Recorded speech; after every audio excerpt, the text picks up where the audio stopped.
नमस्कार, देशभक्तीमध्ये मी ऐश्वर्या शिंदे आपलं स्वागत करते। बघूया प्रदेशच्या आजच्या टॉप 10 बातम्या। शिवसेना उद्धव बाळासाहेब ठाकरे पक्षाचे नेते संजय राऊत यांच्या घराची रेकी करण्यात आली आहे। 10 मोबाईल कॅमेरे लावून शुक्रवारी सकाळी 10च्या सुमारास ही रेकी करण्यात आल्याचा प्रकार उघड झालाय।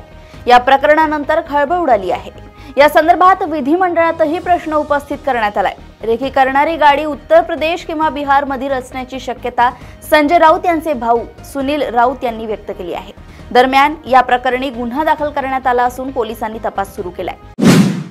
बीड जिल्ह्यातील केस तालुक्यातील मस्साजोग गावचे सरपंच संतोष देशमुख यांच्या हत्येतील आरोपींचे एन्काउंटर करणाऱ्यांना माढ्यातील शेतकऱ्यांनी 51 लाख रुपयांची बक्षिसाची घोषणा केली आहे। शेतकऱ्याच्या या घोषणेने खळबळ उडाली आहे। माढ्यातील शेतकरी कल्याण बाबर यांनी ही घोषणा करताना तसे प्रतिज्ञापत्र केले आहे। हे प्रतिज्ञापत्र मुख्यमंत्री देवेंद्र फडणवीस यांना पाठवणार असल्याचेही कल्याण बाबर यांनी जाहीर केले आहे। शिवसेनेत बंड झाल्यानंतर उद्धव ठाकरे आणि एकनाथ शिंदे यांच्यातील कटुता जगजाहीर आहे। हे दोन्ही नेते एकमेकांवर नेहमी घणाघाती हल्ला करत असतात। एकमेकांवर कुरघोडी करण्याची एकही संधी दोन्ही नेते सोडत नाही। राज्यातील कटुतेच्या या राजकारणात चांगली बातमी आली आहे। या बातमीमुळे उद्धव ठाकरे यांना दिलासा मिळणार आहे। एकनाथ शिंदे यांनी 2022 पूर्वी बँकेत असलेल्या शिवसेनेच्या खात्यातील रक्कम उद्धव ठाकरे यांच्या शिवसेनेला परत करण्याचा निर्णय घेतलाय। त्याची माहितीही त्यांच्याकडून शिवसेना उद्धव बाळासाहेब ठाकरे पक्षाला देण्यात आल्याची चर्चा आहे। अजित पवारांच्या राष्ट्रवादीतील मंत्री छगन भुजबळ व माजी गृहमंत्री दिलीप वळसे पाटील यांनाही मंत्रिमंडळात स्थान नाही। त्यामुळे भुजबळांनी जाहीरपणे अजित पवारांवर नाराजी व्यक्त केली असून पुढील काही दिवसात आपला निर्णय जाहीर करू असंही त्यांनी म्हटलंय।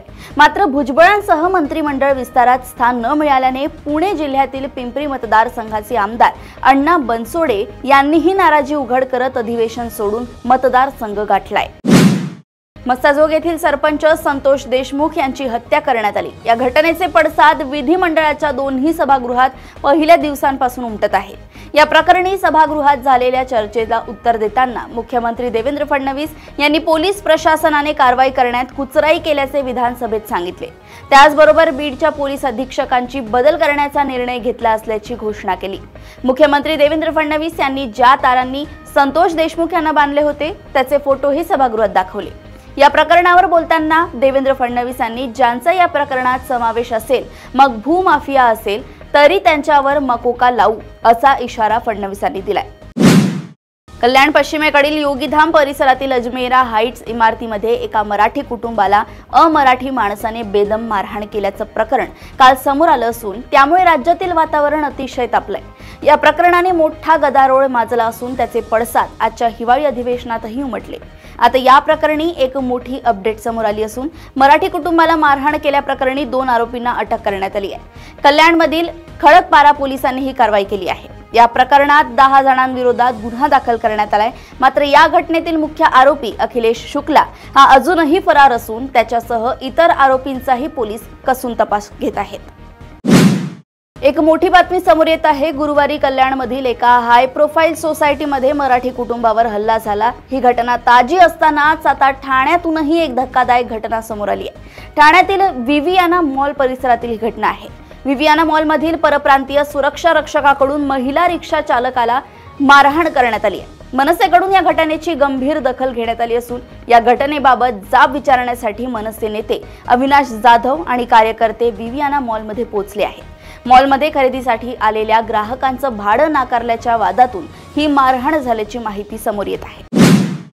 नुकत्याच पार पडलेल्या विधानसभा निवडणुकीमध्ये बारामती मतदारसंघातून महायुतीकडून अजित पवारांनी तर महाविकास आघाडीकडून युगेंद्र पवारांनी निवडणूक लढवली। बारामती मतदारसंघातून अजित पवारांनी विक्रमी मतांनी बाजी मारली। त्यानंतर युगेंद्र पवारांनी मतमोजणी प्रक्रियेत घोळ झाल्याचा आरोप करत फेरमत मोजणीसाठी अर्ज केला होता। त्यानंतर आता अचानक बारामती विधानसभा मतदारसंघातील राष्ट्रवादी काँग्रेस शरदचंद्र पवार पक्षाचे उमेदवार युगेंद्र पवार यांनी मतदान यंत्रांच्या तपासणीतून माघार घेतली आहे। युगेंद्र पवारांनी याबाबत जिल्हा निवडणूक शाखेकडे अर्ज देखील केलाय। सध्या राज्यातील कांदा उत्पादक शेतकरी चिंतेत आहेत, कारण दिवसेंदिवस कांद्याचा दर कमी होताना दिसतोय। याचा मोठा आर्थिक फटका कांदा उत्पादक शेतकऱ्यांना बसतोय। दरम्यान कांद्याच्या निर्यातीवर लावण्यात आलेले 20% निर्यात शुल्क हटवावे अशी मागणी केली जात आहे। याच मुद्द्यावरून शेतकऱ्यांसह विरोधक आक्रमक झाले आहेत। दरम्यान आज महाविकास आघाडीच्या खासदारांनी दिल्लीत वाणिज्य मंत्री पियुष गोयल यांची भेट घेऊन त्यांना याबाबतचे पत्र दिले आहे। लवकरात लवकर कांद्यावरील निर्यात शुल्क हटवावे अशी मागणी देखील त्यांनी केली आहे। ताम्हिणी घाटाजवळ एका धोकादायक वळणावर बसला भीषण अपघात झाला आहे। बस दरीत कोसळून 5 जण ठार झाल्याची माहिती आहे, तर 12 ते 13 प्रवासी गंभीर जखमी झाले आहेत। चाकण इथून महाडला लग्नासाठी जात असताना आज सकाळच्या सुमारास अपघात झाल्याची माहिती मिळत आहे। बसमध्ये 40च्या आसपास प्रवासी असल्याची माहिती आहे। प्रदेशातील अशाच टॉप 10 बातम्या जाणून घेण्यासाठी बघत रहा देशोन्नती। आणि अजूनही तुम्ही आमच्या चॅनलला लाईक आणि सबस्क्राइब केले नसेल तर लगेच लाईक आणि सबस्क्राइब करा आणि बघत रहा देशोन्नती। नमस्कार। ठळक घडामोडींसाठी देशोन्नती न्यूज चॅनलला सबस्क्राइब करा आणि बेल आयकॉन प्रेस करा।